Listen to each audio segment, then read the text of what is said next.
In the early 18th century, there was a little boy named Dovber. When Dovber was 5 years old, there was a fire that broke out in his house and the house was destroyed. The very next day, Dovber saw his mother crying and walked over to her and said, "Mama, we're all okay. Don't cry so much over a house. We can build another house." And his mother turned to him and said, "Dovber, I'm not crying because we lost the house. I'm crying because of what we lost that was inside the house."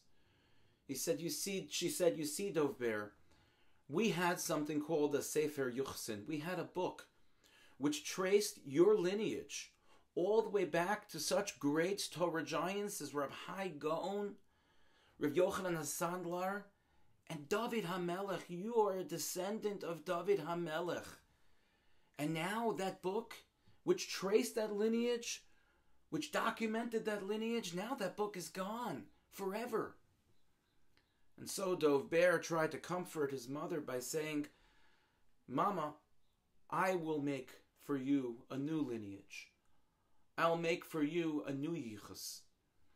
And that little Dovber grew up to be one of the main disciples of the Baal Shem Tov and became known as the Magid Mimezrich, who till this day is one of the creators of the Hasidic movement, the Hasidic dynasties, and has brought incredible light and his works continue to bring incredible light and incredible spiritual connection to Jews throughout the world.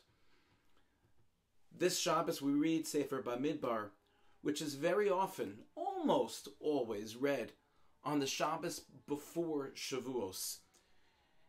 And what's the connection between the Parsha and Shavuos? So the Parsha begins with the Jewish people being counted. And the way that they were counted was according to the tribe of their father. Because when it comes to our connection to Torah, it's not simply about today, but it's about yesterday and it's about tomorrow.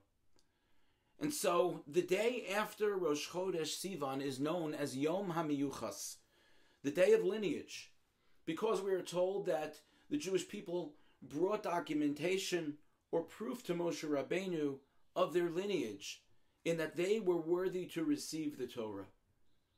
And today, as we prepare for Matan Torah, for the giving of the Torah anew, each and every year, we recognize the fact that we all have lineage. Those of us who are able to identify our lineage, and those of us who may not be able to identify our lineage in names, but know that we are connected to Moshe Rabbeinu and to the Masorah, to the tradition that he has handed down to us from Har Sinai. And while we inherit that yichus, we also create for ourselves, for our families, we create a new yichus. We take the traditions in the Torah that has been present for so many thousands of years. We invest ourselves in that Torah and we pass that Torah down to the next generation. That's what Yom HaMiyuchas, that's what the beginning of Sefer Bamidbar, that's what Shavuos is all about. It's recreating the Sinai experience in our lives once a year by making sure that our excitement for Talmud Torah, for learning Torah, links us with the generations of the past and builds for the generation of the future. May we be zoche, may we merit to do our very best to be that link, to be that chain-linked fence throughout history, by showing our love and our investment in Torah, by recognizing that it is that link that has kept us alive throughout the generations, and that we have the opportunity to find our part, our piece, our chelik in the Torah that forever will be a part of the lineage that we create for ourselves, for our families, and for the next generation. Wishing everyone a good Shabbos and a Chag Sameach.